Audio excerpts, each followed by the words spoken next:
예수님께서 길을 가시다가 세관에 앉아있는 레위라고 하는 세리를 보셨죠. 그리고 그에게 이렇게 말씀하셨어요. 나를 따르라. 그러자 레위가 자기의 모든 것을 버려두고 주님을 따라갑니다. 그뿐만 아니라 레위는 자기 집에서 큰 잔치를 이렇게 베푸는데 그 잔치가 예수님을 위해서 한 잔치였습니다. 그리고 그 잔치에는 그 시대의 죄인들이라고 일컬어지는 많은 사람들과 세리들이 그 자리에 참석하고 있었습니다.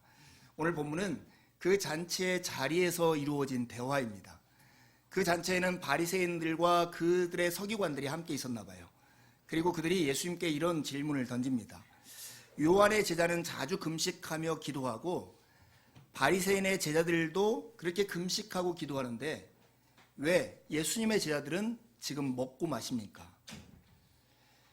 여러분, 이런 질문이 조금 우리에게는 생견하게 들릴 수 있어요. 왜냐하면 우리는 그렇게 자주 금식하지 않기 때문입니다. 근데 유대인들에게 금식이라고 하는 것은 매우 중요한 경건의 행위였어요. 여러분, 산상수훈에 보면 예수님께서 세 가지 유대인들의 경건에 대한 이야기를 새롭게 해석하시는데 그게 무엇인지 아십니까? 그 세 가지가 기도와 금식과 구제예요.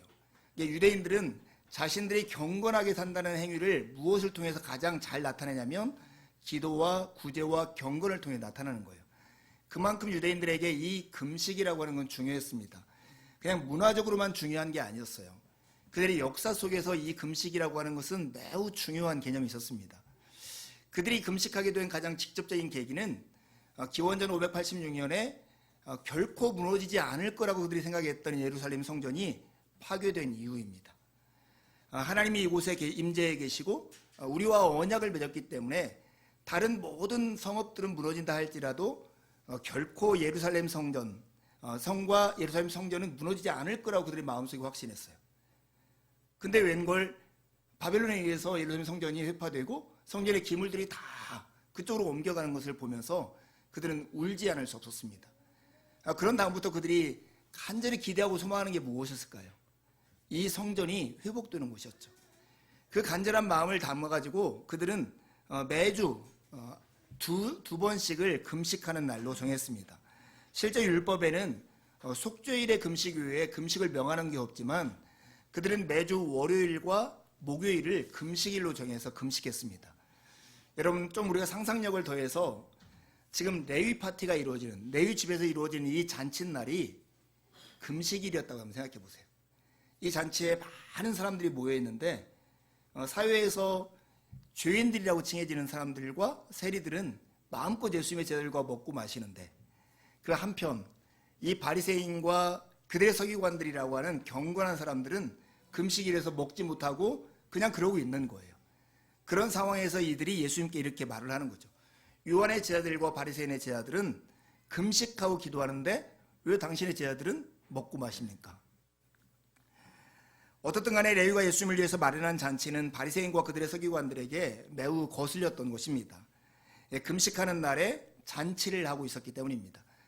그들의 마음속에 이 잔치의 모습이 마치 이렇게 들렸을 것 같아요.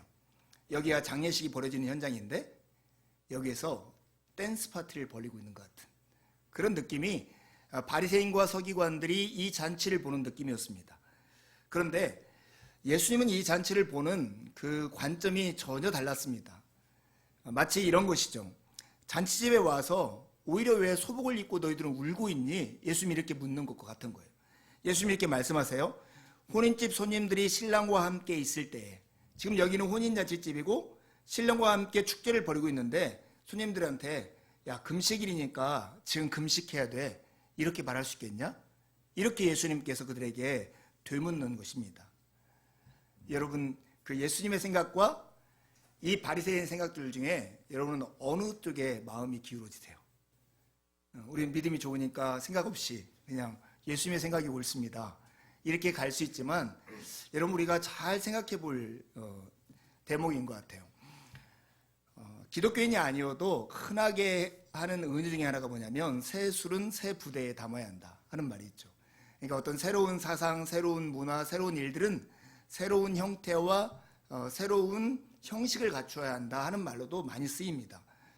근데 오늘 이렇게 새 술은 새 부대에, 새 포도주는 새 부대에 담아야 한다는 것은 원래 예수님의 가르침을 유대인들의 전통에 담을 수 없다라고 하는 비유로 많이 쓰입니다. 그러나 좀 더 이 본문을 우리의 생활과 밀접하게 얘기한다면 딱 이럴 수 있어요.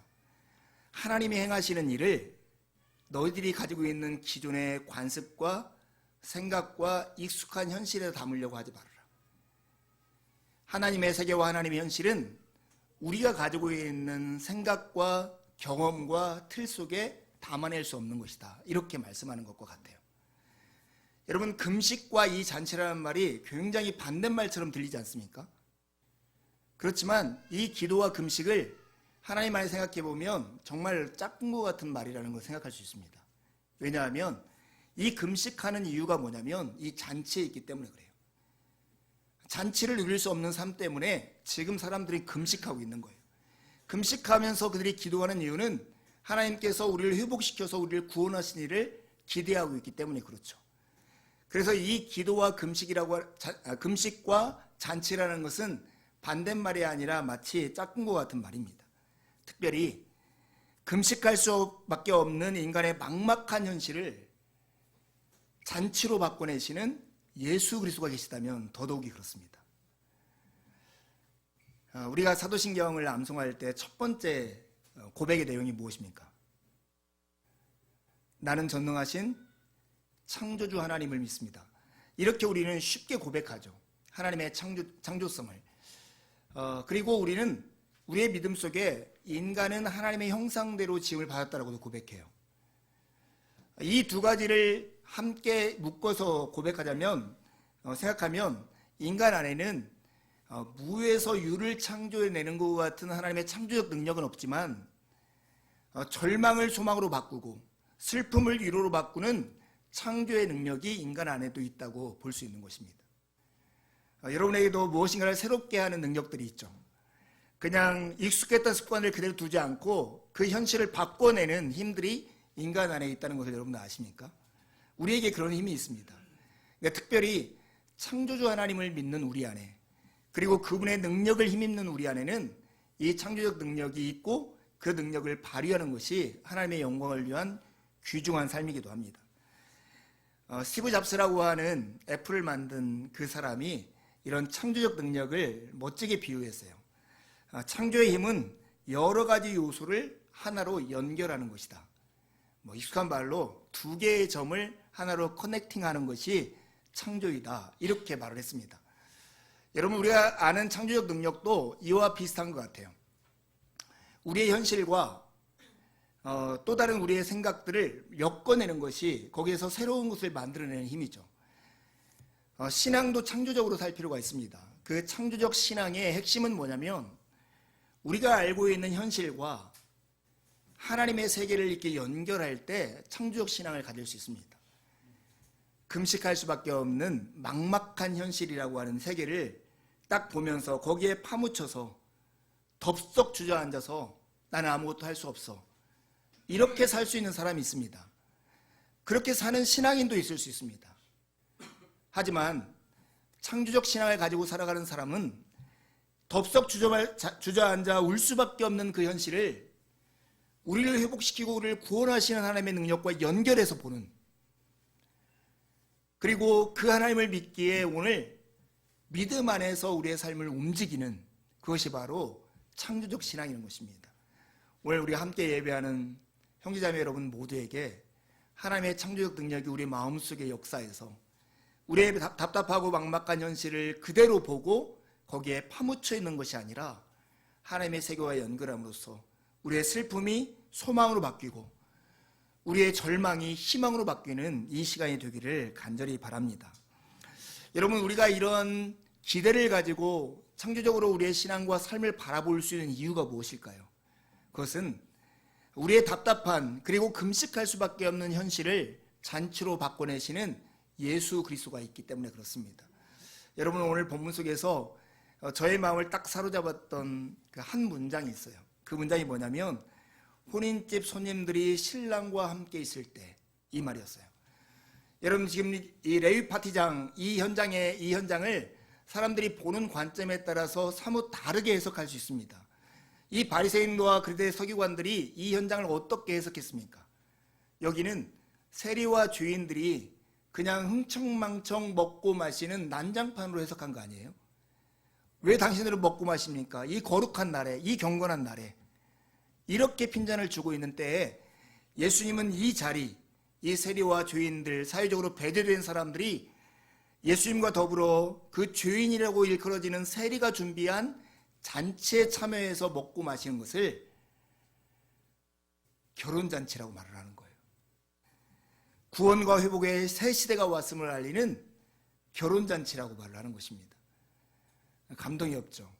감동이 없는 것은 사전 지식이 없기 때문에 그래요. 여러분, 예수님께서 이 땅에 오셔서 정말로 많이 했던 행동이 하나가 뭐냐면 잔치였어요. 잔치도 무슨 잔치를 형상화했냐면 혼인잔치를 형상화했습니다. 그것은 예수님이 이사야서 62장에 나와 있는 하나님께서 이스라엘 백성을 구원하실 때의 그 그림을 실제로 퍼포먼스로 만든 거예요. 하나님께서 이스라엘 백성들을 그들의 죄로부터 구원해서 새롭게 회복시킬 때 그때가 신랑 되신 메시아가 오셔서 혼인잔치를 열는 잔치와 같은 일이 일어날 것이라고 예언했습니다. 62장 5절 같은 경우는 이렇게 말씀해요. 제가 공동번역 성경이 가장 이렇게 익숙해서 잘 전달돼서 이렇게 번역해 왔는데요. 씩씩한 젊은이가 깨끗한 처녀를 아내로 맞이하듯 너를 지으시니가 너를 아내로 맞으신다. 신랑이 신부를 반기듯 너의 하나님께서 너를 반기신다. 이게 지금 이스라엘 백성들을 향한 하나님의 구원을 그림원으로 보여준 거예요. 마치 신랑이 결혼식 날 신부를 기쁘게 맞이하는 것처럼 하나님께서 죄인이고 실패하고 절망했던 자들을 받아주는 장면, 이게 바로 하나님이 이루시는 구원이라는 거죠. 예수님이 그래서 이 땅에 오셔서 메시아로서 이 일을 계속하신 거예요. 내게로 와라. 나는 신랑이고 너희는 신부처럼 내가 반갑게 맞아줄 것이다. 예수님께서 이 땅에 이 레위 파티를 혼인잔치라고 하는 것은 예수님이 오신 목적과 예수님이 이 땅에 오셔서 이루시는 일들을 그들에게 공개적으로 선언한 것 같아요. 근데 더 감동적인 것은 뭐냐면 이 자리에 참석한 사람들이에요. 세리와 죄인들을 뭐라고 표현하냐면 혼인집 손님들이라고 표현을 해요. 결혼잔치에 초대받은 사람들이라고 하는 것이죠. 뉘우치고 슬퍼하는 것만으로 바꿀 수 없는 인간의 현실을 예수님께서 친히 바꾸어 놓으셨고 세리와 죄인들까지 이 기쁨에 동참하게 만드신 거예요. 제가 예전에 해외에서 잠깐 살 때 제가 알고 지내던 고려인 한 분이 따님을 결혼시켰어요. 그런데 청첩장을 주지 않는 거예요. 여러분 그럴 때 어떻게 하겠어요? 결혼잔치에 가겠어요? 안 가겠습니까? 고민했는데 제 마음속에 가야겠다. 저분이 괜히 초대하는 것이 미안해서 안 주셨나 보다 이런 생각을 했어요. 그래서 결혼식 날이 되었고 거기는 결혼식을 어떻게 하냐면 오전 한 10시쯤 혼인신고소에 가서 신랑 신부와 친구들이 혼인신고를 해요. 그리고 낮에 친구들과 함께 결혼 파티를 한 다음에 저녁에 가면 큰 음식접에 이렇게 축하연을 합니다. 사람들은 언제 가냐면 그 축하연의 장소에 가는 거예요. 저도 이제 축의금을 가지고 축하연장에 딱 갔는데 그 문 앞에서 이렇게 들어가지 못하도록 제재를 받았습니다. 왜냐하면 그 나라 결혼식장은 반드시 초대장이 있어야 하고 초대받은 사람들에게 각 자리가 다 놓여져 있더라고요. 그래서 축의금만 전달해주고 거기에 들어가지 못하고 이렇게 돌아 나온 적이 있거든요. 이 본문을 읽으면서 이런 생각이 들었어요. 지금 이 세리가 레위가 지금 파티를 열고 많은 친구들을 초대했을 거예요. 그리고 예수님이 예수님을 위한 큰 잔치였기 때문에 이곳의 주비는 누구냐면 예수님이에요. 예수님의 허락받지 못한 사람은 이 안에 들어올 수 없는 것이죠. 그런데 지금 사람들이 사회적으로는 배제하고 손가락질하는 세리와 죄인들이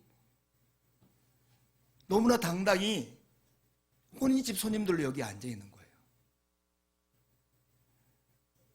저는 이게 저에게는 굉장히 큰 위로가 됐어요. 잘생기고 사회적으로 명망이 있고 좀 부유하고 자격을 갖춘 사람들이 이 하나님 나라의 잔치에 앉아 있는 것이 아니라 사회에서 어디서도 그런 대접을 받지 못하는 사람들이 오직 예수 그리스도의 은혜와 초대만으로, 그분의 사랑과 긍휼만으로 이 자리에 앉아서 이 잔치를 즐기고 있고 이 구원을 맛보고 있다는 이 사실, 이것이 저에게 주는 위로가 컸어요. 왜냐하면 저도 세리와 죄인들 중에 한 명과 같은 사람이기 때문에 그렇습니다.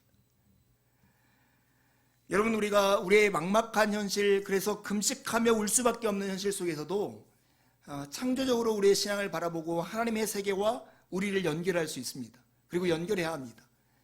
특별히 우리가 연결해야 할 그 세계는 뭐냐면, 이곳에 이 땅에 오셔서 혼인잔치를 여시고 세리와 죄인들과 같은 나 같은 사람을 초대해서 그 잔치에 참여하게 하신 예수 그리스도의 은혜와 오늘 나의 막막한 현실을 연결하는 것입니다.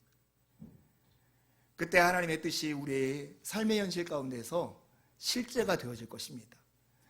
여러분 모두에게 이런 삶의 복됨을 누리는 우리 몸된 교회 그리스도인이 되기를 간절히 바랍니다. 여러분, 예수 그리스도는 가난한 사람을 위해서 오신 기쁜 소식입니다. 예수님이 첫 번째 설교에서 하셨던 말이에요. 주의 영이 내게 임하였으니 나에게 가난한 자에게 복음을 전하게 하려고 나를 부르셨다는 거예요. 주님은 슬퍼하는 사람에게 희망을 주시고 죄를 뒤집어 썼던 사람들에게 관을 씌워주시고 침울한 마음에서 찬양이 울려 퍼지게 하시는 분이십니다. 여러분 믿으십니까? 저는 이 사실을 믿습니다. 주님 안에서 우리의 슬픔은 기쁨으로 바뀌고 우리의 아픔은 위로로 바뀔 것입니다. 이 하나님이 있기에 금식할 수밖에 없는 우리의 막막한 현실을 주님의 세계와 연결하는 그 작업들을 우리가 믿음 안에서 할 수 있는 것입니다. 이제 우리는 이런 질문을 할 차례가 되었습니다. 그러면 이제 잔치가 열렸으니 금식할 필요가 없네요. 그런데 왜 교회에서는 금식을 하라고 합니까? 이렇게 말할 수 있습니다. 분명 그렇습니다. 지금은 예수 그리스도가 오셨기 때문에 지금이야말로 은혜 받을 만한 때요 구원의 날이 이르렀습니다. 그리고 우리는 이제 주님께서 하신 일을 기뻐함으로써 우리는 충분히 힘을 얻을 수 있는 시대를 살아가고 있습니다. 그래서 지금은 잔치할 때가 맞습니다. 하지만 지금은 또한 금식할 때이기도 합니다. 비록 예수 그리스도께서 이 땅에 오셔서 영으로 함께 하고 계시지만 주님은 몸으로서 우리를 떠나 계시고 장차 주님이 이 땅에 재림하실 때 우리는 얼굴과 얼굴을 마주 모두 주님을 대하게 될 것입니다. 그래서 오늘 35절에 보면 예수님께서 이렇게 그들에게 답변을 하십니다. 그러나 그날에 이르러 그들이 신랑을 빼앗기리니 그날에는 금식할 것이다. 이 신랑을 빼앗기는 날, 이 말은 예수님께서 십자가에 돌아가시고 부활하기까지의 기간을 말하겠지만 건드리라고 하는 신학자가 이렇게 말합니다. 예수님의 부활 이후 예수님의 재림할 때까지의 모든 기간이 신랑을 빼앗기는 날이다, 이렇게 말할 수 있다는 거예요. 왜일까요? 영으로 우리와 함께 했지만 여전히 주님이 우리와 몸으로 함께하지 않기에 주님을 그리워하고 주님을 고대하기에 신랑을 빼앗기는 날이라 말할 수 있다는 것입니다. 여러분, 예전에 우리가 교회에서 나눴던 금식에 관한 책이 있습니다. 하나님께 굶주린 삶이라고 하는 존 파이퍼의 책입니다. 이 존 파이퍼가 금식을 이렇게 이야기를 합니다. 금식은 하나님을 그리워하는 향수에서 나오는 우리의 몸짓이다. 누군가를 간절히 바라기 때문에 밥이 목으로 넘어가지 않는 거예요. 그런 사랑을 해보셨습니까? 누군가를 간절히 기대하기 때문에 보고 싶어서 음식이 입에 들어가지 않는 그런 간절함 때문에 하는 것이 오늘날 그리스도인의 금식이라고 말을 합니다. 여전히 주님께서 영으로 우리와 함께 하시지만 그분을 보고 싶은 마음에 오늘도 주님이 우리 가운데 오셔서 우리의 현실 가운데 일하여 주기를 간절히 바라는 마음 때문에 주님을 간절히 기다리는 마음에서 하는 우리의 몸의 표현이 금식인 것입니다. 지금도 우리에게 금식이 필요할까요? 이렇게 묻는다면 그렇습니다 라고 말할 수 있습니다. 우리의 금식은 그리스도를 그리워하는 마음을 몸으로 표현하는 것입니다. 그리고 주님의 은혜를 이미 맛본 사람일수록 주님이 속히 오시기를 간절히 기다리며 금식하기 마련입니다. 요한계시록 마지막 그 바로 앞절에 보면 주 예수여 오시옵소서 마라나타 하는 고백, 그 고백으로부터 우리가 금식을 하게 되는 것입니다. 저는 지난주 휴가를 다녀오면서 이렇게 아침에 묵상하다가 한 말씀을 제 마음속에 깊이 새기게 되었습니다. 그 말씀이 시편 12편인데요. 시편 12편에 보면 그 시대의 상황을 이렇게 묘사합니다. 경건한 사람들이 사라진 세상, 거짓말을 해대고 두 마음으로 말하는 사람이 넘치는 세상, 그들이 스스로 말할 때 혀는 우리의 힘이고 입술은 우리의 재산이다. 그러니 누가 우리를 이기겠느냐, 이렇게 말하는 세상. 이러한 비열함이 인생 중에서 오히려 높임을 받는 세상. 이 세상에서 시인이 하나님을 향해서 탄식을 해요. 그때 여호와의 말씀이 그에게 들려와요. 여호와의 말씀에 가련한 자들의 눌림과 궁핍한 자들의 탄식으로 말미암아 내가 이제 일어나 그를 그가 원하는 안전한 지대에 두리라. 이게 주님의 말씀이에요. 제가 이 말씀을 아침에 묵상하면서 얼마나 개인적으로 힘과 용기를 얻었는지 모르겠습니다. 하나님께서 이제 일어나 내가 네가 원하는 안전한 지대에 둘 거다, 이렇게 말씀하시는 건데, 그 말씀만으로도 제게 위로가 됐는데 그 이유가 사실 저에게 큰 위로가 됐습니다. 가련한 자들의 눌림과 궁핍한 자들의 탄식으로 말미암아, 잘생긴 것으로 말미암아, 너가 지금까지 충성한 것으로 말미암아, 너의 지금까지 업적으로 말미암아, 너의 능력으로 말미암아, 이렇게 말씀하지 않고 가련한 자들의 눌림과 궁핍한 자들의 탄식으로 말미암아 이제 내가 일어나 그를 그가 원하는 안전한 지대에 둘 것이라고 말씀하시는 이 말씀이 얼마나 큰 위로가 되었는지 모릅니다. 이분이 우리의 주님이십니다. 금식할 수밖에 없는 막막한 현실 가운데 찾아와서 우리의 현실을 잔치로 바꿔놓으시는 분, 그저 가련한 자들의 눌림과 궁핍한 자들의 탄식에 반응하시는 분, 저는 그분을 사랑하고 그분을 믿습니다. 여러분도 같은 믿음을 가지고 주님의 이 세계와 여러분의 인생을 창조적으로 연결하는 지혜가 있기를 간절히 바랍니다. 우리 시대에도 금식이 필요하다면 저는 필요한 금식 중에 가장 중요한 금식이 용서라고 생각합니다. 마틴 로이드 존스라고 하는 목사님이 이 금식을 이렇게 표현했습니다. 금식을 음식과 음료의 문제로 국한해서는 안 된다. 무엇이든 그 자체로 정당한 것을 특정한 영적 목적을 위해서 끊는다면 이 또한 금식에 해당한다. 여러분, 밥을 굶는 것만이 금식이 아니라 특정한 목적을 위해서 내가 정당하다고 생각하는 그것을 끊는 것, 그것이 금식이라고 말하는 거죠. 여러분, 어떤 사람이 잘못했을 때 그 사람에게 벌을 주는 것이 정당합니까? 정당하지 않습니까? 대답해 보세요. 막 용서를 얘기하니까 대답 못 하시겠죠. 어떤 사람이 잘못했는데 그 사람에게 정당한 벌을 주는 게 정당합니까? 정당하지 않습니까? 정당한 것이죠. 의로우신 하나님 안에서 정당한 것입니다. 그런데 금식이라고 하는 것은 이 정당한 것을 특정한 목적을 위해서 끊는 것, 그것이 금식이라는 것이죠.